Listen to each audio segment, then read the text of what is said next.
RSS ने क्या किया है आज तक जो मुझे कोई दिखा दे, एक वाकया दिखा दे कोई? नहीं, आरएसएस तो खैर एक स्पिरिचुअल ऑर्गेनाइजेशन है, सेवा का काम है, ठीक है।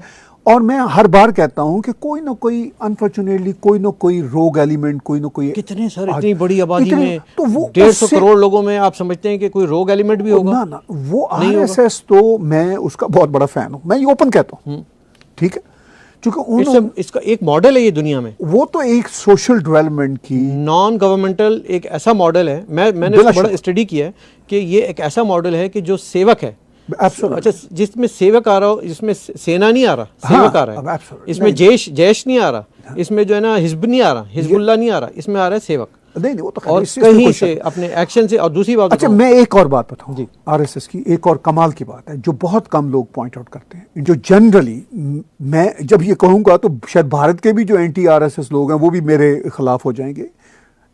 आरएसएस में जो इंटेलेक्चुअल एलिमेंट है वो इतना बड़ा है, साइंटिफिक एलिमेंट इतना बड़ा है, ठीक है, उसमें कोई नारे लगाने वाले भी 2-4 लोग होंगे, कोई ऐसी कोई उल्टी सीधी बात भी कर देगा, कहीं ना कहीं से होगा, लेकिन वो इनफैक्ट कोई आरएसएस के कोई बहुत बड़े लोग नहीं होते जी।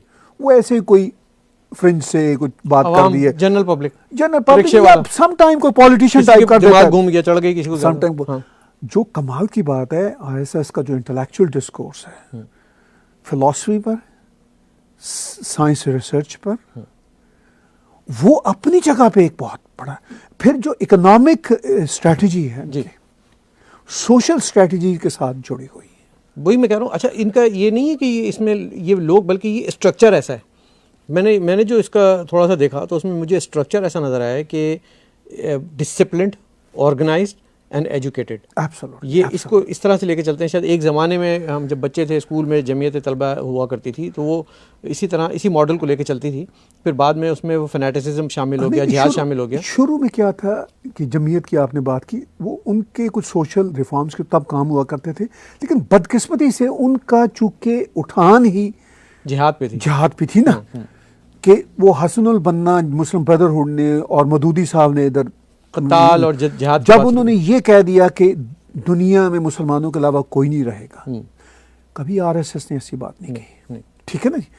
वो सिर्फ और सिर्फ अपनी सिविलाइजेशन, अपनी धर्म की प्रोटेक्शन धरती के लिए बात करते हैं और उसके साथ साथ बाकी इंसानियत की बेहतरी की बात करते हैं।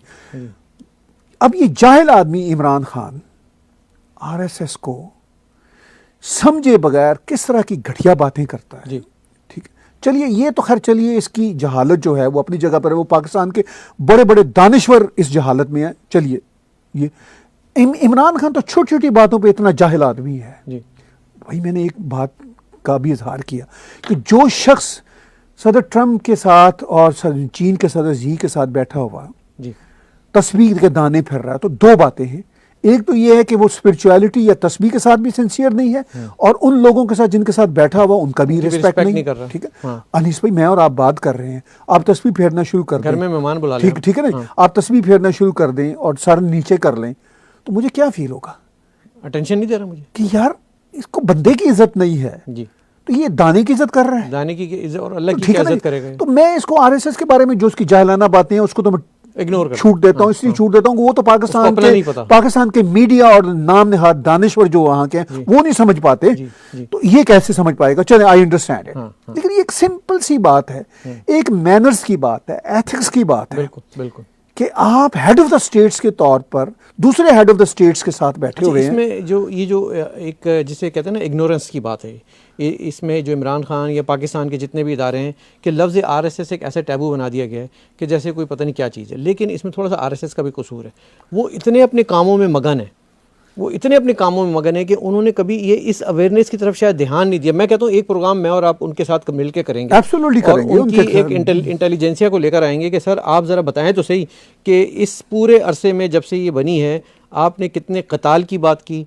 कितने जिहाद की बात की, कितने आपने जो है ना लड़ाइयों की बात की, कितने लोगों को बम से उड़ाया, या कितने आप कश्मीर के लिए गए, कितने आप मतलब किया क्या है। बहुत सारे आरएसएस के दोस्तों को शोज में लाऊंगा जो आपको अपना इंटेलेक्चुअल डिस्कोर्स, मुझे ये दिखाना है दुनिया को चेहरा, ठीक है, जो अपना इंटेलेक्चुअल डिस्कोर्स बताएंगे, जो अपनी साइंटिफिक अप्रोच बताएंगे, जो सोशल रिफॉर्म और इकोनॉमिक रिफॉर्म की बात करेंगे। ग्रास रूट ऑर्गेनाइजेशन है, उनको तो अपना इमेज बनाने या बिगाड़ने की भी फिक्र नहीं होती, वो तो अपने काम से काम, वो तो अपने काम से काम रखते सर, लेकिन sometime you have to come out. ये हमारी जिम्मेदारी है, लेकिन ये हमने नहीं सोचा था। हाँ, ये आरएसएस की जिम्मेदारी नहीं है, ये मीडिया की जिम्मेदारी है कि आरएसएस के जो उनकी सेवा है, जो उनकी स्पिरिचुअल एस्पेक्ट्स हैं, जो उनका इंटेलेक्चुअल डिस्कोर्स है, उसको हम आगे मैं खुद भारतीय मीडिया देखता हूँ, उसमें नहीं दिखाते हो। नहीं, वो तो पता नहीं किन चक्करों में लगे हुए। वो खुद 70 साल इसी खेल में रहे जिस खेल में इमरान खान है जी, ठीक है ना, बदकिस्मती से। हाँ, ठीक है,